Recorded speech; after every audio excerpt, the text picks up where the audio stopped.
Deuteronomy chapter 30 verse 1 to 20. Now it shall come to pass, when all these things come upon you, the blessing and the curse which I have set before you, and you call them to mind among all the nations, and you return to the Lord your God and obey his voice, according to all that I command you today, you and your children, with all your heart and with all your soul, that the Lord your God will bring you back from captivity, and have compassion on you, and gather you again from all the nations where the Lord your God has scattered you. If any of you are driven out to the farthest parts under heaven, from there the Lord your God will gather you, and from there he will bring you. Then the Lord your God will bring you to the land which your fathers possessed, and you shall possess it. He will prosper you and multiply you more than your fathers. And the Lord your God will circumcise your heart and the heart of your descendants, to love the Lord your God with all your heart and with all your soul, that you may live. Also the Lord your God will put all these curses on your enemies and on those who hate you, who persecuted you.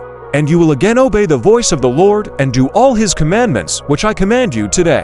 The Lord your God will make you abound in all the work of your hand, in the fruit of your body, in the increase of your livestock, and in the produce of your land for good.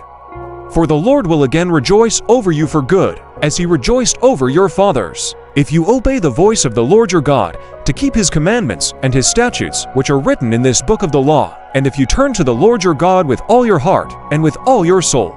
For this commandment which I command you today is not too mysterious for you, nor is it far off. It is not in heaven, that you should say, who will ascend into heaven for us and bring it to us, that we may hear it and do it? Nor is it beyond the sea, that you should say, who will go over the sea for us and bring it to us, that we may hear it and do it? But the word is very near you, in your mouth and in your heart, that you may do it. See, I have set before you today life and good, death and evil. In that I command you today to love the Lord your God, to walk in his ways, and to keep his commandments, his statutes, and his judgments, that you may live and multiply.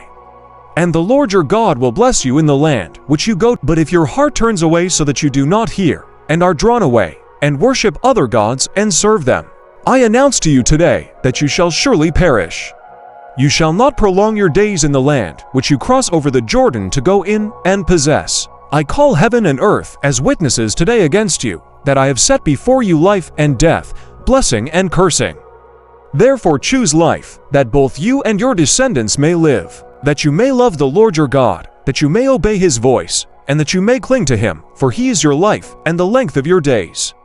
And that you may dwell in the land which the Lord swore to your fathers, to Abraham, Isaac, and Jacob, to give them.